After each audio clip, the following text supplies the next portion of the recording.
Can conservative Christians support a president who personally betrays their moral values, but who supports their political viewpoint?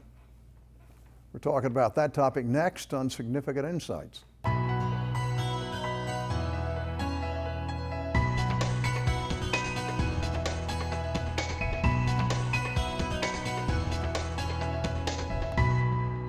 Hello, welcome to the program. Good to have you with us.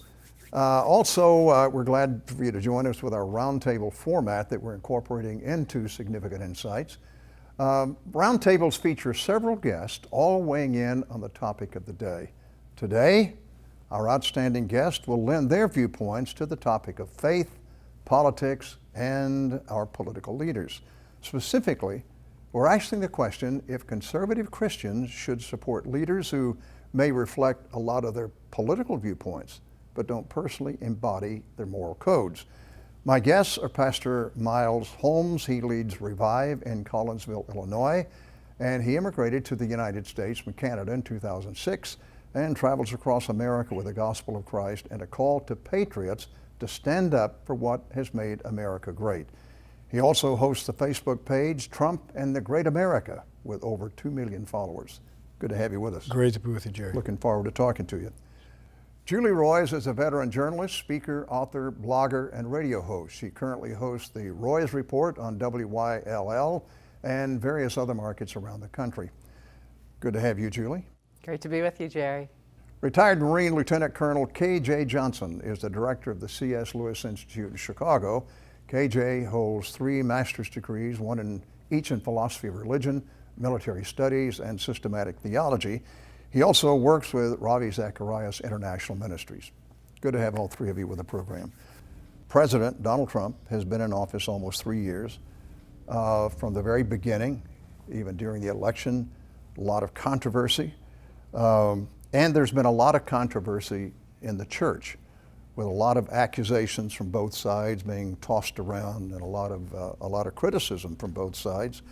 As believers, give us your idea. You've written a book that is really pretty declarative and is really pretty controversial. No question where I stand on this. Yeah, I mean, Absolutely. The title is Why American Patriots Must Elect Donald Trump. And I wrote that because I had so many theological problems with pastors and other ministers who were saying they could not vote for Donald Trump. Well, and they were calling you a heretic. Calling me an antichrist, to be very blunt. But I had to attack the bad theology that was suggesting to people they could not vote for Donald Trump because of his background, because of his sinful nature, because of his sinful speech, which I can agree with, and the fact that he was not presidential. But the way I attacked it was this. We were not electing a pastor. We were not electing a Sunday school teacher. The other issue that people were always bringing up was they could not choose between the lesser of 2 evils, and I said that's the wrong aspect. The aspect that we're looking at is what is the best of the 2 possible choices. There was a choice of somebody who said, I'm going to stand for Israel, I'm going to stand for the freedom of religion, the freedom of the church. We had to trust him on this, I'm going to put in constitutional judges who will be pro-life and traditional judges. And for 13 reasons in my book that I wrote, I came up with this fact that we had to support Donald Trump, and I'm glad that it was just one voice. The other issue, and I don't want to take too much of time here off the top, but the other issue that so many Christians still deal with me on is, well, we don't have to be involved, we don't have to vote because God's will is going to be established anyhow. We can't stop God's will, and that is very poor theology. There's much that happens on the planet that is definitely not God's will. God's will is not always followed. God's will is not always obeyed. And Christians have a responsibility to occupy until he comes. I thank God that there were enough Christians who fought in World War I and World War II, or we'd be having this conversation in German or Japanese right now. Christians must be involved in the process. Julie? Well, I'm very aware that speaking on this, given my constituency, which is almost all conservative Christians, that I feel like I have to support Trump. You made a case that you Christians have the liberty to vote for Trump and to support Trump. I would say Christians also have the liberty to not support Trump and to take issue with some of the things that he's done. Oh, absolutely. People who follow me know that I didn't support him going into the election. It's the first time I haven't voted for the Republican candidate in my entire adult life, because I am a strong conservative. I'm a principled conservative, but I did have problems with his character. KJ? I'm a little bit with Julie on this, because this was such a dividing election. And it's not fair just to throw him completely under the bus, because all of our leaders, we're all fallen. So there is no perfectly moral leader. The character of the leader matters a lot for me. An example, very first colonel I followed gave a great commander's guidance, only within months to find out he was involved in illicit affairs, and completely undid his legacy. I had problems in this election, and it's the first time I voted for a third-party candidate. I'll just put it that way, because I just felt really convicted, and someone, you've worked with Vincent Baycoat before, helped me think through this a little bit before. Now, I don't have a problem with anyone voted either way. If that's how you felt you needed to vote, we are not to, Scripture tells us not to violate our conscience, absolutely. And I just felt for where I was, I couldn't do that. For me, the problem comes from when we give these full-throated endorsements after the fact. If you felt that Donald Trump was going to best represent your views, your positions, and get those accomplished, that's great. But let's not paint him to be something he's not, which I've seen a lot. I think that is absolutely essential in this, because I'm pretty much where you are. When I go to the Word, and when I lay out my values and how I see the future and the America, the country that I would like to see, then I have to apply that, and I have to look at where I apply that in order to help achieve that. So I look at the values, and then I look at the things that bother me about this man. And when he says General Kelly, who was a distinguished general and has a stellar record, and he calls him a loser, I have major issue with that. That is not presidential. He's a legend in the Marine Corps, and that was completely out of line. I think all of us would love to take Donald Trump's tweet ability away. Just put it aside, right? Although honestly, that's the key to his success. That's one of the keys. He knows how to fire up his base, and he is a populist leader that extraordinaire. I mean, Absolutely. Nobody's been able to do it. I admire him for that. He fed on the angst and the anger of the American people that were fed up with the political systems, with promises not being made. Can you imagine, and this is tweetable, of course, and we've all seen this meme, but can you imagine the shock of having a nation that is upset with a politician doing what he said he would do? Keeping his promises, putting conservative judges in, supporting Israel, working for the freedom of the church.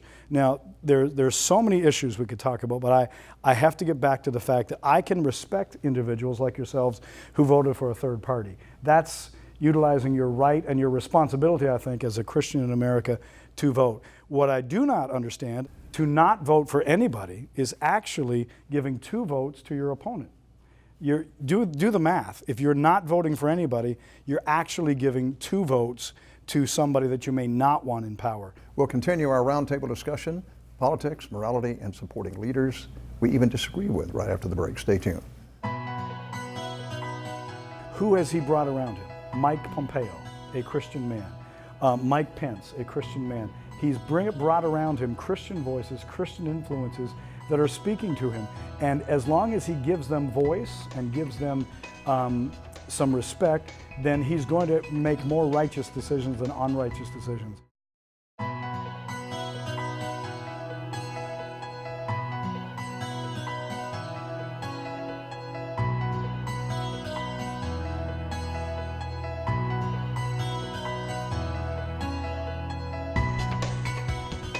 Welcome back to our Significant Insights Roundtable on Faith and Politics. My guests are pastor and political commentator Miles Holmes, author of Why American Patriots Must Elect Donald Trump, and also hosts the Facebook page Trump and the Great America.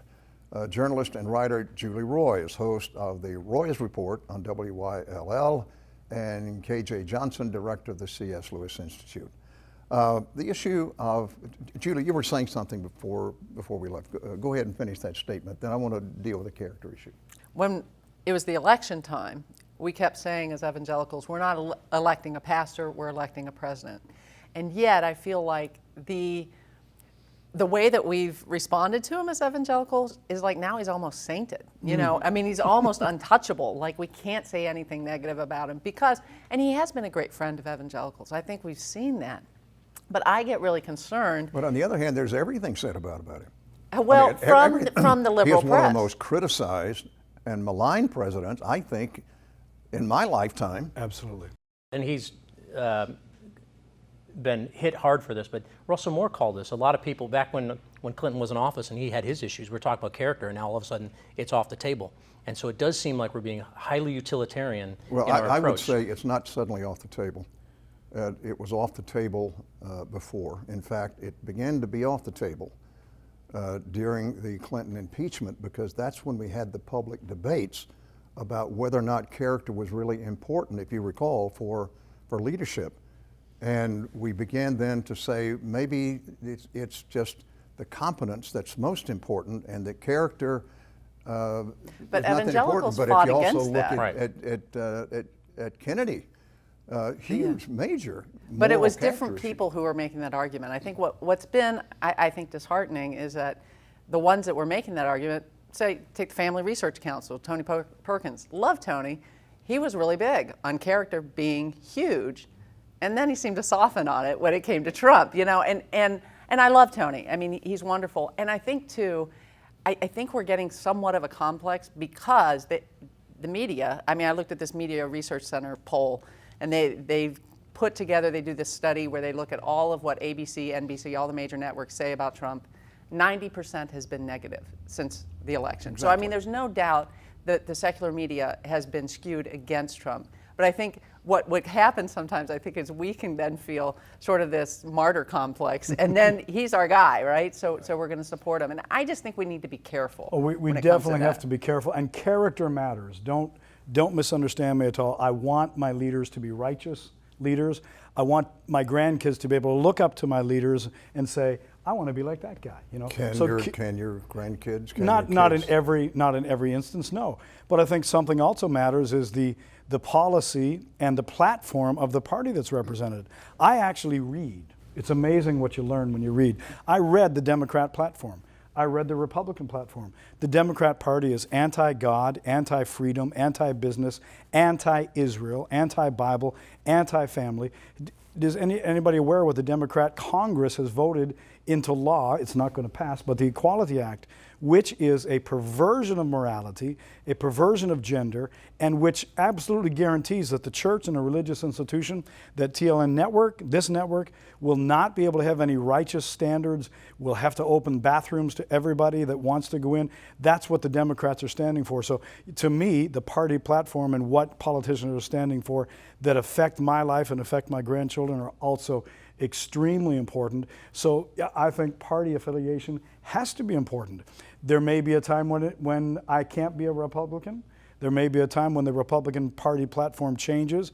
But at this moment, I can strongly support what Republicans say in their platform they stand for. How do you respond to that, KJ? I think there's wisdom there. I do think we need to take a look at broader than one man, and that is something we need to take a hard look at across the board.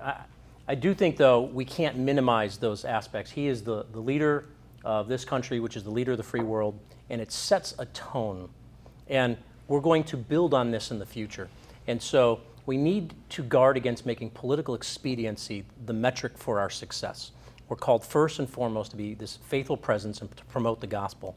And if it costs us political victories, we need to be willing to do that. Why would we not think, and I'm not saying we shouldn't have voted for Trump, I'm doing a little more hypothesizing here, but if there is a point where we can't vote for either of the two, they're both terrible, which a lot of people, that's the situation a lot of people felt, and that's how I felt. We're called to count the cost, right? Cost of discipleship, Dietrich Bonhoeffer, we're supposed to surrender. C.S. Lewis, his own life cost him personally, professionally, financially. Why would it maybe not cost us politically? So we have to just be careful and guard against using political victories as the metric for success and the promotion of the kingdom, because That's true. the gospel confounds all logic in those things. That's true. But let me just ask one question. As we've moved into the now third year of this presidency, are there areas of success that you see with the president, the things that you look at and say, yeah, I can go with that? Certainly, for me, the strongest argument was SCOTUS, the naming of those judges. That was the strongest argument there. How important do you guys think it is that there are currently, according to the labor report, I think it's 1.2 more million jobs than people to fill them. And he just recently met on 2 or 3 occasions with the North Korean leader, which had never really been done before, but we never heard a thing about that. You know, the media did not cover one positive. He was also criticized that because he validated the North Korean leader by meeting him. There's a reason why we'd never met with him, because it validated them and they were not abiding by sanctions. And so But under the Obama administration, they talked about diplomacy with Russia, and there was criticism for them because they talked about we need to have diplomacy. You know, we need to go in and have talks. So there was diplomacy, that kind of diplomacy before, and I think it seemed Obama to be erred okay. in that way. But now, but North Korea has been way more belligerent and way more hostile. So I wouldn't compare those two. And I wouldn't agree with every foreign excursion that President Trump is on. Well, Miles, let me ask you this, though. Please. In the same way that when he hires someone, they are phenomenal and awesome, and then when he lets them go, they're the worst of the worst, do you not think that maybe he's co-opting Christian values in order to get elected? And if he did something and the church started to hold his feet to the fire very firmly, that he would not turn on us in a heartbeat? That's the part. I don't feel like I can trust him. He's what we would call a caged animal. He's cornered, and you can't trust him because he'll bite you in a heartbeat. Well, all I can say, let me just respond to that just for a moment. All I can say is, who has he brought around him? Mike Pompeo, a Christian man. Mike Pence, a Christian man. He's brought around him Christian voices, Christian influences that are speaking to him. And as long as he gives them voice and gives them some respect, then he's going to make more righteous decisions than unrighteous decisions. Again, I cannot sit here and be Donald Trump's defender on all his tweets or all of his decisions. I'm not, and I don't do that publicly or privately. But I will say the option of having Hillary Clinton in office, promoting the LGBT agenda, promoting gay marriage, promoting less freedom for the church is not something that I can stomach. How do you feel about the fact that this type of thing is happening all across Europe? Yeah. That it's the There is very conservative, Well, I think Miles said it. anti-immigration, or not so much, well, yeah, I guess anti-immigration or controlled immigration. People are fighting for Western values. And a lot of the policies that Trump is promoting are being promoted all across Europe very successfully. And these parties are winning consistently. How is that? Is the rest of the world saying some things that we need to listen to? Well, you know, it's interesting. I don't disagree on policy, hardly with anything with Trump. I don't disagree even with his immigration policy. I disagree with the way he talks about it. Yeah. I mean, that's where I just kind of go, oh. I mean, because there I'd agree with you. Yeah, and I love our immigrants. I mean, I have a daughter-in-law whose parents are first generation from Mexico, and they're godly and they're hardworking and they have conservative values, and it grieves me because I sit there and say the Republican Party has so offended the non-whites in this country, and if we don't win the non-whites, we're not going to win national elections. So I think we need to be careful about how we talk, and my concern isn't, again, so much with the policy. There's two things. One is the speech and the divisiveness, but my biggest concern is what is it doing to the church? Because I think the church has been kind of co-opted by this political agenda where we've forgotten that, you know, what happens in our nation politically is not half as important as what happens to the purity of the church and to the church standing for what it stands for. That's a very important question. And we're going to a break. When we come back, let's talk about their final thoughts. We'll be right back. Stay tuned. If you feel like voting for Donald Trump is the way to go, God bless you. Do not violate your conscience and do so.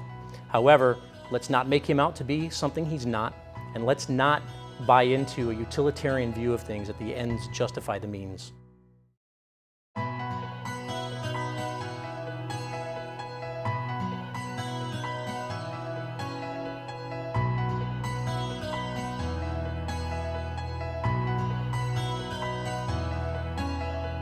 Welcome back. Final question. What do you see happening in this next election? And if Trump is reelected, what do you think it will mean in terms of the divisiveness of what's happening? Is it going to be the same? Is it going to increase? Are we going to have another 4 years of constantly looking for a crime that we can accuse this president of?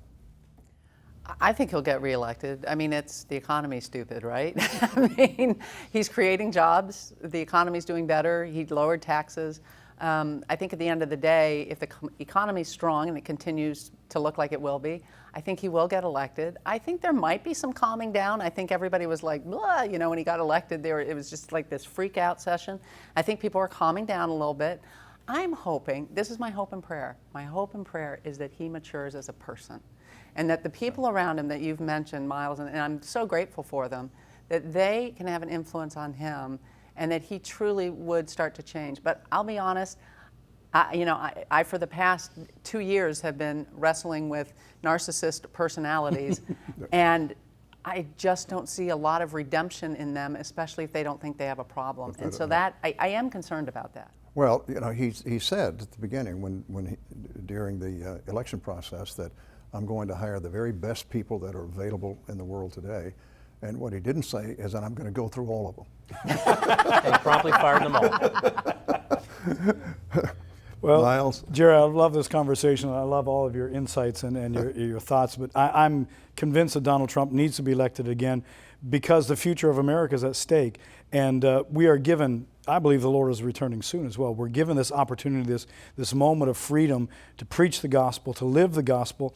And if other forces are elected, this preacher would be going to prison because of what I preach. It's already happening around the world. We see it. We're losing the freedoms to preach the simple truth of the gospel of Christ, what a man is, what a woman is, what a boy and a girl is. We're going to lose those freedoms unless we fight for constitutional liberties, First and Second Amendment in America. So I'm supporting Donald Trump. And people accuse me of diluting the gospel with politics. And I said, no, it's the opposite.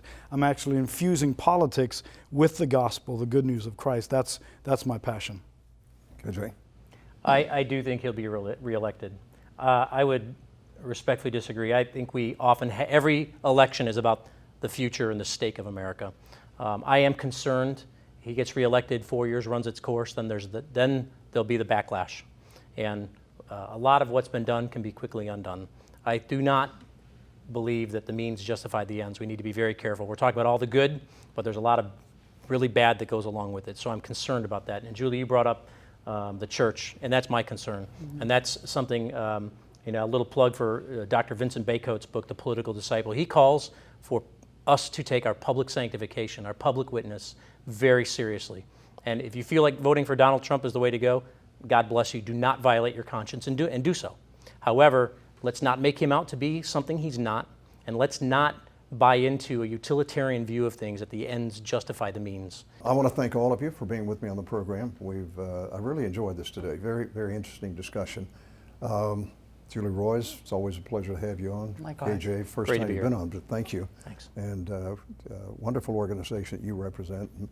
Miles, we've known each other for A few years now. being Yeah. both colleagues in Christian television. Thank you very much for being with us. Pleasure. And also thank you. I want to just say thank you for joining us. I trust that this program has been a blessing to you, and that it has been, I'm sure as you've watched it, some of you are, you're shaking the fist at KJ, or you're shaking your fist at Miles. That's what's happening today. But it's good to have this kind of environment where we can put it on the table. Amen. We can talk about it, and then let you make your decisions. God bless you. Thank you for joining us. We'll see you next time on Significant Insights.